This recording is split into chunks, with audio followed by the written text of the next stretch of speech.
Asanteni sana. Ndugu wa Kenya, hamjambo? Bwana Yesu asifiwe. Asalamu alaikum. Hebu mnisalimie hewani hivi. Asanteni sana. Na tafadhali mnaweza kuketi chini. Thank you very much. Kwanza nataka nichukue nafasi hii nimshukuru Mungu kwa kutufikisha masaa haya ya mwisho wa mwaka wa 2022. Niwashukuru nyote mliofika hapa leo jioni hii. Niwashukuru wa Kenya wote pale mahala popote walipo wanaotusikiza katika hali mbalimbali. Na niseme ya kwamba tumefika hapa leo katika masaa haya tuweze kuvuka mwaka pamoja. Tunajikumbusha kwamba mwaka huu ulipoanza tulikuwa na changamoto nyingi. Mambo ya ugonjwa wa corona ilitupatia changamoto. Ugonjwa ambao ulileta maafa na matatizo mengi, sio Kenya, sio bara letu, lakini dunia nzima. Tukawa pia na changamoto ya mambo ya drought, kukosekana kwa mvua ikaleta matatizo makubwa. Tukawa pia na shida ya ukosefu wa usalama sehemu nyingi ya dunia hii, Ukraine, Russia, hapa DRC, kule South Sudan, majirani zetu hapa Somalia. Lakini Mungu ametunusuru na ametufikisha mwisho wa mwaka wa 2022. Tunamshukuru Mungu jameni kwa sababu ametufikisha hapa. Mbali na zile changamoto zote, God has made it possible for us to see the dying moments of the year 2022 as a people, as a nation. And I want to thank God for each and every Kenyan that today we are celebrating this evening the few moments of the year 2022. Vile vile tulikuwa na mtihani mkubwa wa uchaguzi katika taifa letu la Kenya. Na nasimama hapa mbele yenu kwa heshima kubwa kuwashukuru wa Kenya. Wale wote tulienda katika uchaguzi. Tukachagua ma-MCA, tukachagua wabunge, maseneta, governor, na mimi pia nikabahatika mkanichagua kama rais pamoja na deputy wangu. Nasimama hapa mbele yenu kusema asante sana. Asante sana kwa kutupa nafasi mimi na wenzangu tuliochaguliwa na wao katika nyadhifa mbalimbali, na kuahidi ya kwamba mimi kama rais nitaungana na viongozi wenzangu, ma-MCA, wabunge, maseneta, magavana, ili tushughulike na mipango ya maendeleo ya taifa letu la Kenya. And I want to commit myself, as I did, that we are going to work together with all leaders elected at all levels so that we can focus on the development, the progress, and the prosperity of our nation together as leaders. Najua ya kwamba wachache wetu, mbali na kuwa na mirengo tofauti tofauti ya kisiasa ambayo ni kawaida ya demokrasia, wachache wetu walijaribu kutugawanya kwa mirengo ama kwa sehemu za ukabila. Mimi namshukuru Mungu ya kwamba wale waliojaribu kutugawanya kama vikundi ya kikabila hawakufaulu. Na nawashukuru Wakenya wote kwa sababu walikataa, walikemea, na sote pamoja tukashinda njama za ukabila katika taifa letu la Kenya. Na tukawa na uchaguzi ambao ulikuwa na mambo mawili ya muhimu. Ya kwanza, tulikuwa na uchaguzi ambao ulizima mambo ya ukabila katika taifa letu la Kenya. Na jambo la pili, tukawa na uchaguzi ambao ulikuwa ni historia kwamba tulikuwa na uchaguzi wa amani katika taifa letu la Kenya. Na kwa msingi huo wa kuunganisha Wakenya na kuondoa ukabila katika siasa zetu, na katika msingi wa kuweka amani katika taifa letu la Kenya, mimi nataka niwaambie Wakenya huo msingi, mimi na wenzangu hawa ambao wamechaguliwa pamoja na mimi katika sehemu mbalimbali, tutajenga juu ya hiyo msingi kuhakikisha ya kwamba sote tunaungana kama taifa. Na tayari nimewaambia wale wote wanaofanya kazi pamoja na mimi, kutoka assistant chief mpaka regional commissioner, askari wetu wote, nimewaambia ya kwamba katika taifa letu la Kenya tuko na viongozi ambao wako katika upande wa serikali, tuko na viongozi ambao wako katika upinzani, lakini hawa wote ni watumishi wa wananchi wa taifa letu la Kenya. Na nimewaambia ya kwamba lazima kila kiongozi aheshimiwe mahali amechaguliwa. Kila mmoja wetu tujue ya kwamba hakuna wananchi wa upinzani na wa serikali. Wananchi wote ni wananchi wa taifa moja, taifa la Kenya. Na sisi kama viongozi tulio upande wa serikali na tulio upande wa upinzani, sote ni wafanyikazi wa wananchi wa taifa letu la Kenya. Na waomba viongozi wote katika safari hiyo tujue ya kwamba sote tunawatumikia wananchi wa taifa letu la Kenya. Ile kazi tu imegawanywa ni kwamba kutakuwa na wale wanaendesha serikali na kutakuwa na wale wanasahihisha hiyo serikali, ili tuweze kuwa na uadilifu katika uongozi wa taifa letu la Kenya na tuweze kushughulikia mambo yanayofaa wananchi wote wa taifa letu la Kenya. Jambo la pili, napenda kuwauliza nyote kwamba sisi tumekula kiapo, na tumekula kiapo kusema ukweli na kuendesha mambo ya taifa letu la Kenya kulingana na katiba na sheria ya taifa letu. Na kwa sababu hiyo kuna maamuzi ambayo ni lazima tuyafanye, maamuzi ambayo kwa kawaida pengine sio maamuzi ambayo ni popular katika ile ambayo inasemekana. And I want to say this very categorically, that as president and as leaders, we are going to make the decisions that are necessary for us to make progress as a nation. When I came in the office, I had to make difficult decisions about our economy because we were not doing well, and we need to change the foundation of our economy. I found that there were decisions that were made for political expediency for that time because we had an election. And the decisions about some subsidies in unga, subsidies in fuel, subsidies in electricity, that were not informed by the science of our economy, but were informed by the expediency of the political moment that existed at that time. We've had to do away with those subsidies because otherwise they would cost our economy big time.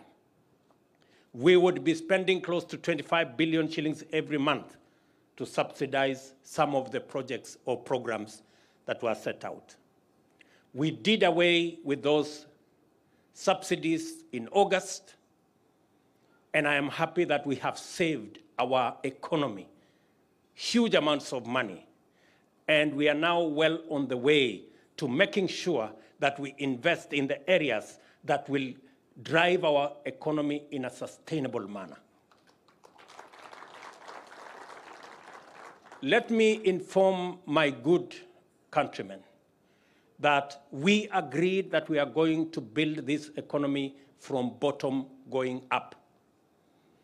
And we have started that journey by making sure that our economy is founded on sound economic policies that will stand the test of time today, tomorrow, and the years to come. And that is why I am very confident that we have now laid the foundation that will take our economy away from dependence on debt to dependence on revenues that are raised by taxpayers in Kenya. Nawaambia ndugu zangu wa Kenya, hatuwezi kuendesha taifa letu katika msingi wa kukopa madeni. Mzee Mwai Kibaki alitufundisha ya kwamba msingi ambao unafaa kwenye uchumi ni msingi ambao unajengwa na ushuru na revenues ambazo Wakenya wenyewe wanazitoa. Mimi nataka niwaambie Wakenya, tayari tuko na dalili mzuri ya kwamba mwaka mmoja ijayo tutakuwa tumeongeza mapato yetu kutoka trilioni 2 mpaka trilioni 3. Na hivyo kufikia miaka 5 we will have doubled our revenues so that we can build our economy on the sound footing of our own revenues collected locally rather than being trapped in debt. So tunaendelea hivyo sisi wote, na haya ni mambo ya muhimu na ni lazima tuambiane ukweli ndio tuweze kujenga taifa letu, sio kwa siasa ya muda mfupi, lakini kwa msingi wa uchumi ambao utatufikisha mbali. Vile nilivyosema, tunajenga hii uchumi na maendeleo yetu tukianzia chini.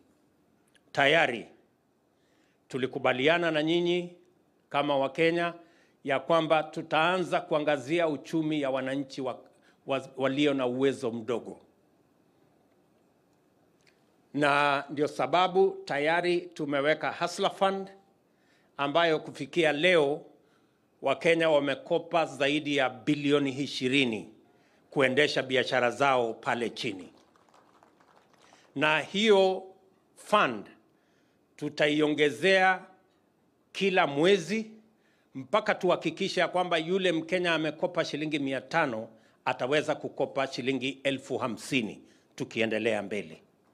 Na vile vile kufikia mwezi ujao tutaanza awamu ya pili ambayo itashughulika na mambo ya SACCOS, itashughulika na mambo ya vyama na mambo ya cooperative, ndio tuweze kupatia nafasi kila Mkenya aweze kujijenga kibiashara, aweze kukopa kwa riba ya chini, na aweze kuhakikisha ya kwamba wale ambao wamekuwa wakihangaisha Wakenya kama mabroka na makatel na wale mashailok, sasa itawabidi watafute biashara ingine, kwa sababu hapo tutakuwa tumeshughulika pamoja na nyinyi.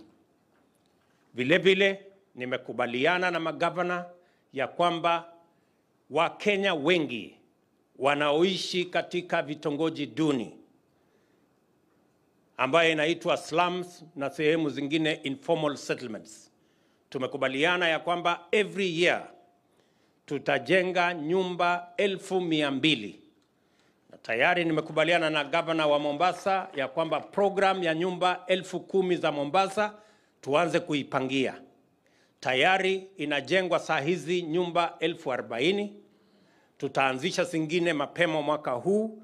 Nitakuwa Nakuru, nitakuwa Bungoma, nitakuwa kule Homa Bay, nitakuwa hapa Mombasa na sehemu zingine za Kenya, kuhakikisha ya kwamba tunawapa nafasi wa Kenya ambao wako na mapato ya chini kuweza kuwa na nyumba ya shilingi 5,000, shilingi 10,000, alipe sio rent lakini alipe mortgage, ili baada ya miaka 15, miaka 20, nyumba pia awe ndio mwenye nyumba ni yake. Vile vile tumekubaliana ya kwamba mambo ya kuteremusha ama kushusha gharama ya maisha ni lazima tushughulikie mambo ya chakula. Wananchi wengi wananiuliza maswali kuhusu mambo ya chakula na ni vizuri ni ajibu yale maswali. Ya kwanza ni kwamba njia mwafaka, the permanent solution towards matters of reducing our cost of food is not subsidy. It is to support our farmers to produce more food. Na ndio tumekubaliana ya kwamba mwaka huu tayari katika hapa Mombasa tuko na tani 1,200 ya mbolea ambayo itasaidia wakulima wetu kuanzia mwezi ujao. Tuhakikishe ya kwamba wakulima wetu wanapata msaada wa kuzalisha chakula, ndio chakula ipatikane kwa bei nafuu, ndio tuondoe shida na matatizo ya chakula kuwa bei ghali. Nambari ya pili, tumekubaliana ya kwamba tutatumia ardhi ya serikali ama mashamba ya corporations ya serikali, Agricultural Development Corporation, Agricultural Finance Corporation, NYS, prisons, na vitengo zingine zote zenye ardhi, kuhakikisha kwamba tunapata ardhi karibu ekari 1,200 ya kuzalisha chakula na kuzalisha mbegu, ndio tuweze kuhakikisha kwamba kuna mbegu ya kutosha, tuwe na fertilizer ya kutosha, ndio tuzalishe chakula ya kutosha, tuondoe kabisa aibu ya njaa katika taifa letu la Kenya. Na vile mumesikia, tuko na mpango maalum. Tutaanza bwawa la kwanza katika ile program yetu ya private public partnership kuanzia mwezi wa 3 mwaka huu, ili tuweze kujenga mabwawa 100 za kwanza na 500 baadaye, kuhakikisha kwamba tunatega maji ya kutosha, tuna harvest maji ya kutosha, ndio tuweze kushughulika na matatizo ya maji ya matumizi nyumbani, maji ya mifugo zetu, na maji pia itatumika na wanyama, na vile maji itakayotumika na irrigation, tuweze kuzalisha chakula, tuweze kupeleka taifa letu mahali ambapo hatutakuwa na matatizo ya njaa.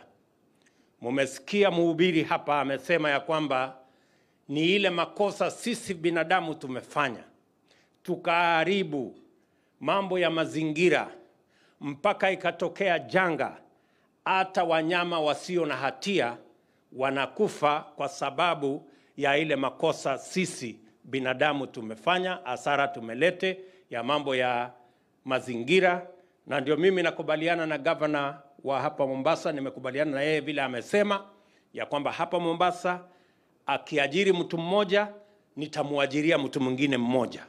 Kama kiajiri watu 1,000 nitaajiri watu wengine 1,000 waweze kusaidiana kusafisha Mombasa, na vile kuweka hali ya mazingira hapa Mombasa. Hapa Mombasa peke yake ni vizuri tuweze kuweka miche ama miti zaidi ya milioni 10 hapa Mombasa Island, ndio tuhakikisha kwamba hii Mombasa Island inakaa vile inapaswa, so that we can have the environment in Mombasa to change. And I want to assure the governor of Mombasa, a very hard-working young man, my good brother, that we are going to work together, as I will work with other governors, to make sure that matters environment are not matters political, they are matters life and death.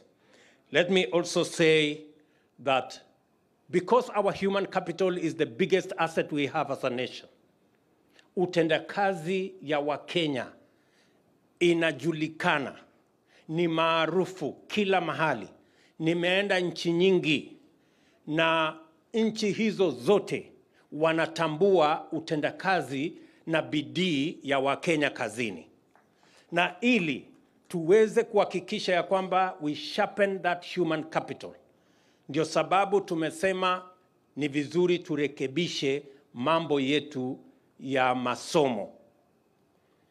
Tumeweka task force ya kushughulika na mambo ya masomo, masomo ya primary, masomo ya secondary, masomo ya TVET, masomo ya university, na ningependa kuwatangazia Wakenya ya kwamba hiyo transition, we will make sure that that transition works in the best interest of ensuring that we have the best and the most qualified human capital that is going to work anywhere in Kenya and work anywhere in the world.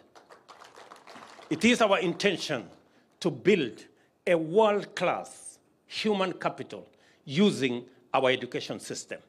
And that is why we have set out this January, we are going to hire an additional 30,000 teachers to make sure that our primary to junior secondary transition is faultless. We are also going to hire another 3,000 tutors to take care of our TVET institutions, because in TVET we have the best human capital that is tailored towards the sciences, the mathematics, and the areas that are going to lead us to engineering, because that is the future that we are looking for. Apart from hiring teachers for our junior, for our primary and junior secondary, we're going to hire also, as I have said, 3,000 teachers or tutors for our TVET institutions. We're going to equip another 70 TVET institutions. We will spend 15 billion shillings to make sure that we have the equipment that will assist in the training of our TVET students to make sure that we prepare them for the jobs of tomorrow and the future. I also want to give our assurance that from the Presidential Task Force, we're also going to sort out the challenges our universities are facing. We know many universities are facing serious debts because of the expanded nature of the program. We're going to focus on ensuring that our universities also are given attention so that they can teach quality courses and ensure that the students get the best attention that a university is supposed to give.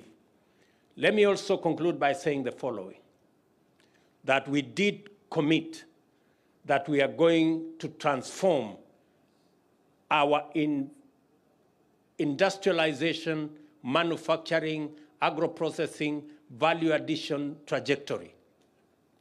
In the last 10 years, our manufacturing has gone backwards from 9% of GDP to 7% of GDP.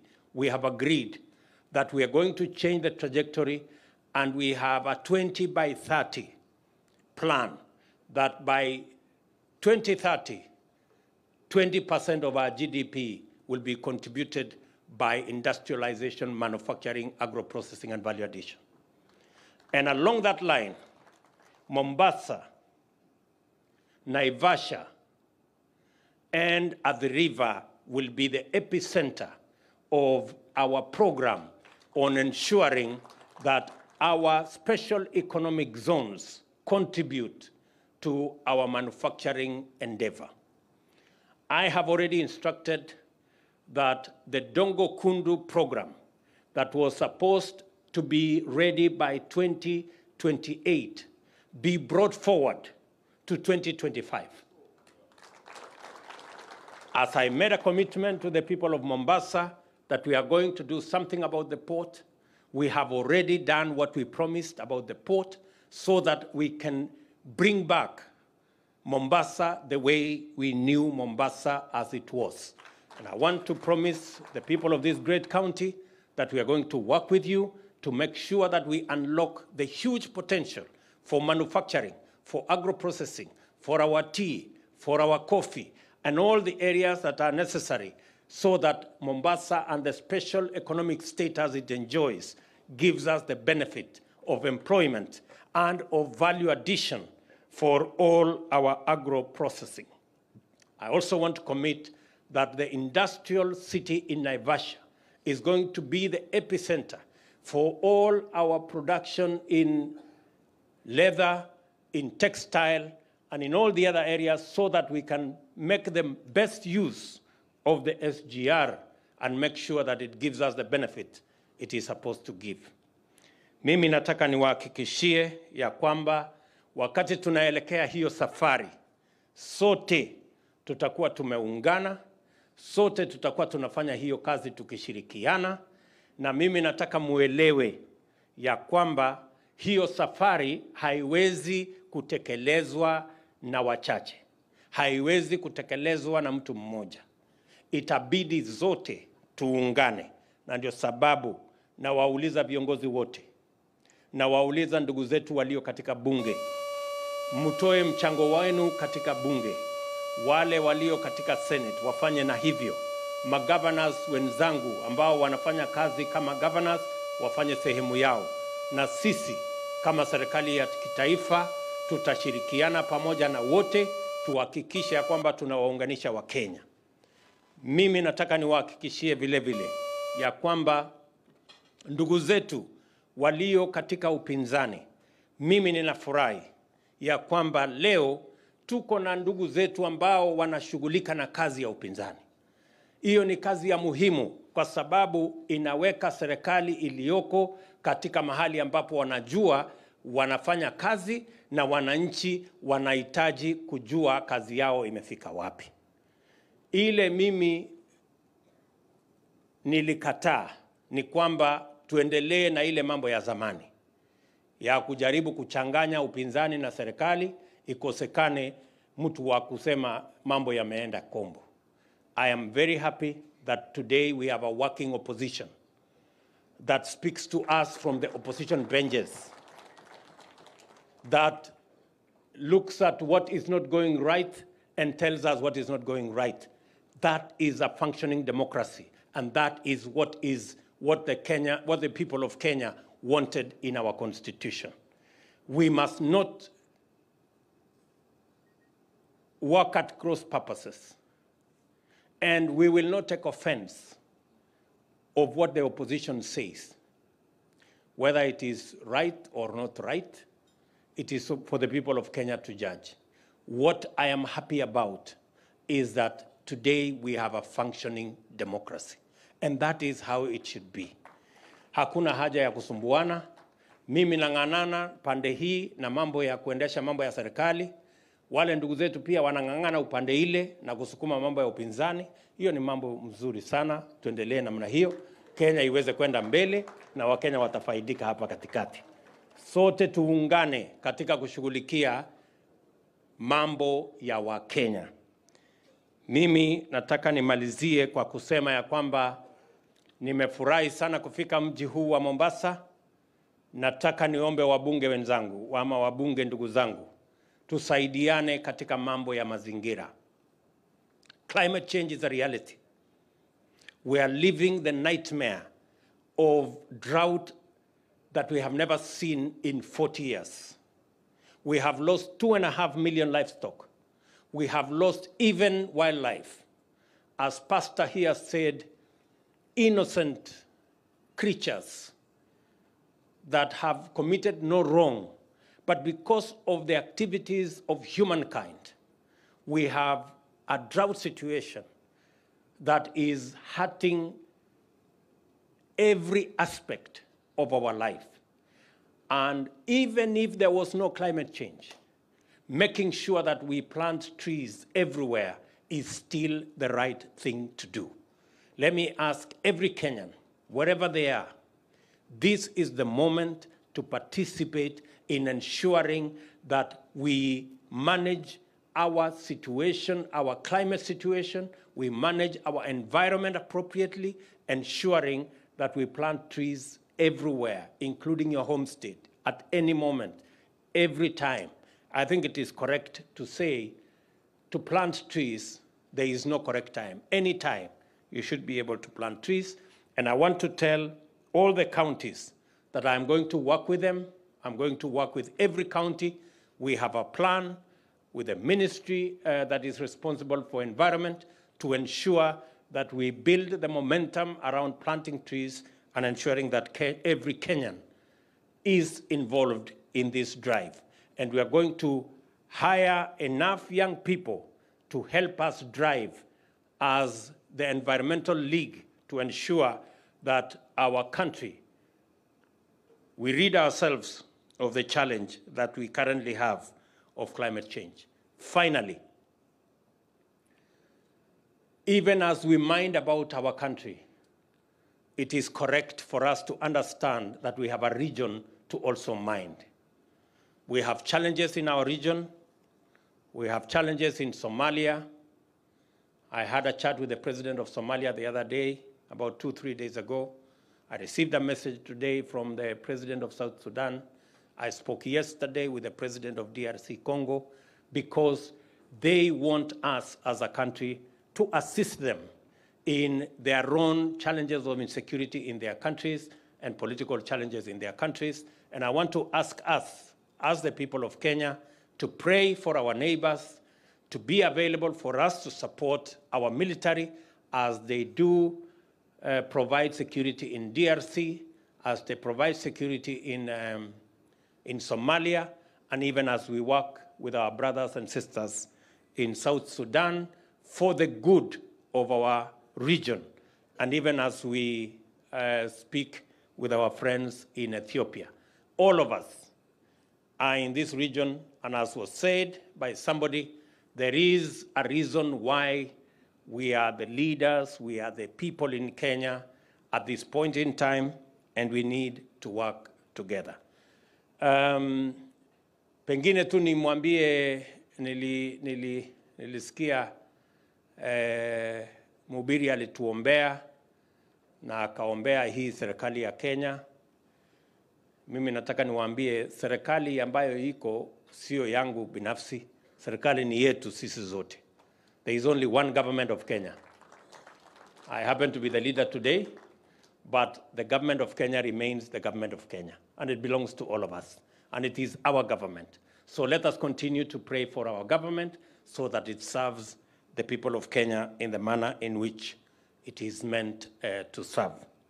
Nataka nimalizie hapo na niwashukuru sana. Niliona vizuri niongee kabla ya kufika wakati ambao tuta celebrate kuvuka mwaka. Mimi nataka niwaambie ninyi mlio hapa na wale wote wa Kenya walio sehemu mbalimbali za taifa letu la Kenya, Happy New Year, Happy 2023. Natazamia kufanya kazi na nyinyi wote, kushughulika na mambo ya Kenya pamoja na Wakenya wote, na sote tuweze kuchangia mahali ambapo tunaweza, kwa kiasi ambayo tunaweza, katika kusukuma gurudumu la taifa letu liende mbele, kwa sababu hapo ndipo uwezo wa kila mmoja wetu unahitajika. Nitachukua sasa nafasi hii niulize bandi yetu ya polisi wakukaribia hapa, wako karibu, na niulize pia ile kwaya ilikuwa hapa wakuje hapa, ndio tuweze ikifika saa 6 tuweze kuimba ile wimbo ambayo na sote nafikiri tutasimama wakati huo, tuweze kuimba ile wimbo ya ule jamaa anaitwa Ruben Kigame, ambaye alikuwa yearmate yangu kule university, na ni mtu ya mji wangu wa Eldoret mahali mimi natoka, lakini ameimba wimbo mzuri sana, si ndio? Kwa sababu bado tuko na dakika 2 ama 3 ama 5, wacha nimuite Mama Recho akuje hapa awasalimie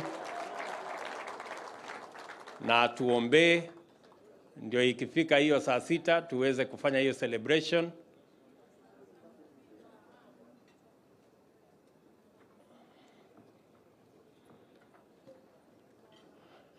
Wakati anakuja, waja ni watambue wale wanafanya kazi pamoja na mimi katika executive ya national.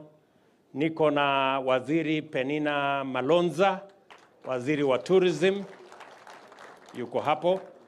Niko na waziri wa madini na blue economy, waziri Mvuria Salim kutoka hapa Kwale, na niko na PSS. Can all the PSS stand up, please?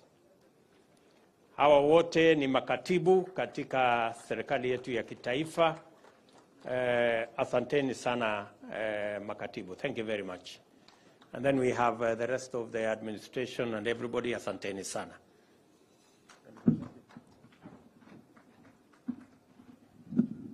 Asante sana rais wetu, rais wa Jamhuri ya Kenya. Ningependa kuwasalimu nyote katika jina la Bwana wetu Yesu Kristo. Hamjambo? Hamjambo tena? Happy New Year.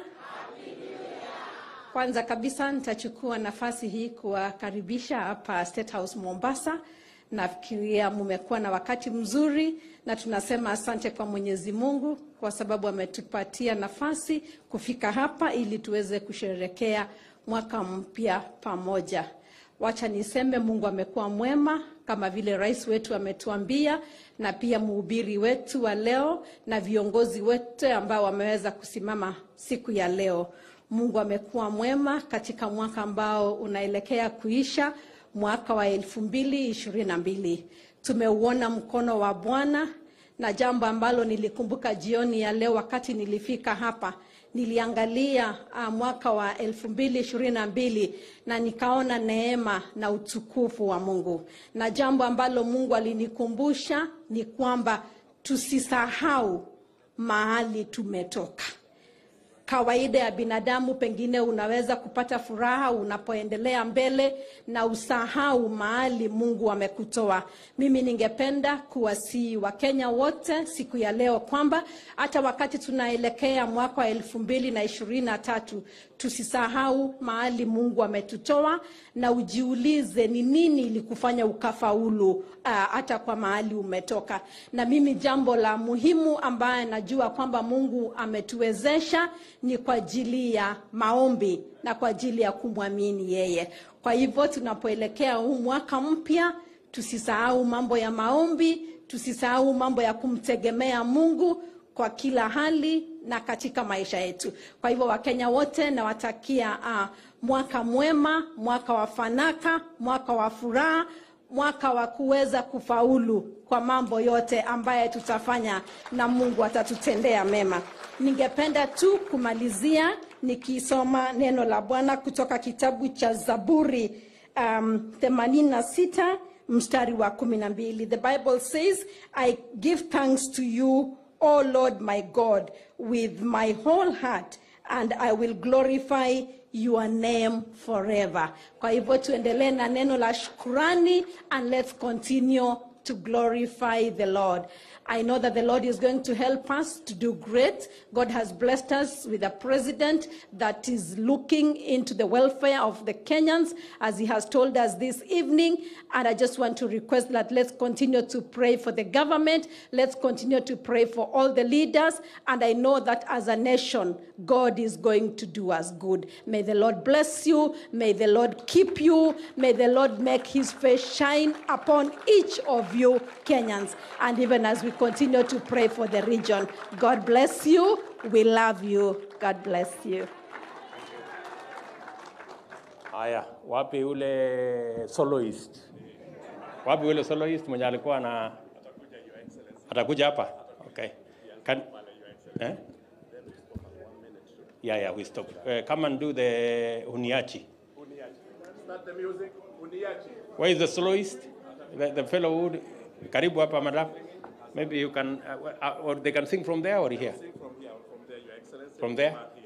From the band. And the band from here and then from there, Your Excellency. Okay. Give us the song.